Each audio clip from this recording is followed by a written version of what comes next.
On May 5th, partners on the ground flew a drone along the railroad tracks to assess the extent of the damage to the railway and to the communities below, given the reports on May 4th that some other areas in the forest had cut loose and had created some large landslides. So the drone flight started in this section of the forest and then flew along the path of the railroad tracks, doing an assessment of the damage all along the way, including the damage done to the railway station, and then assessing the sites, the old site from 2020 and along. In the following video, you'll see that there's some significant new damage as well as some new slides in areas that had not been anticipated. One here, this site in a previous map was shown as an area for concern, did cut loose on May 4th around 5 p.m. The site of the main slide is here. There's an additional one that's damaged the railroad in this section of the forest.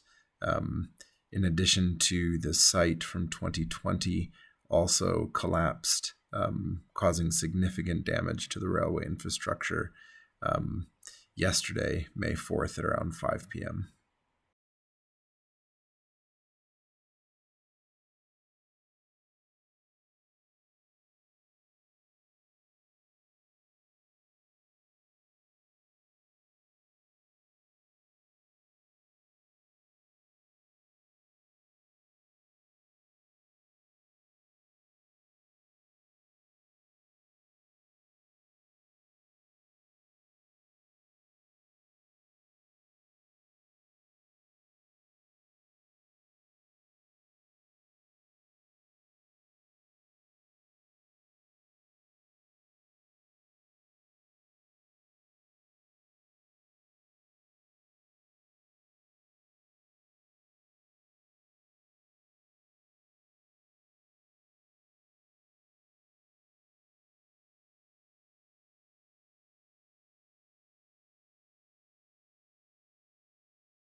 We had additionally received some reports and saw videos from Rift Valley Academy, the campus here on Kijabe Mission, that there had been a landslide in this section, which was the site of a landslide in 2012. That site had opened up again and had slid down, damaging part of campus of the school, and then also sending water down through water and trees and debris down through the community. So we also conducted a flight to assess the scope and scale of that damage. We actually started in this section of the forest, and we flew this path along the railroad tracks and found some additional significant damage to the railroad tracks in this section of the forest where the tracks have been completely washed away, which is actually impacting this section of road right here, which is also slid off into the forest, is no longer passable by vehicle, as well as some minor slides in this section. This area, in a previous map shown, I believe Zone 5, is still an area of significant concern. Water is continuing to build up behind that tunnel. It has not burst yet, and teams on the ground are pumping to try and pump water over the berm. But with ongoing rain, we'll have to keep our eyes on that and see how that progresses. And then we flew over here to check out the extent of this damage.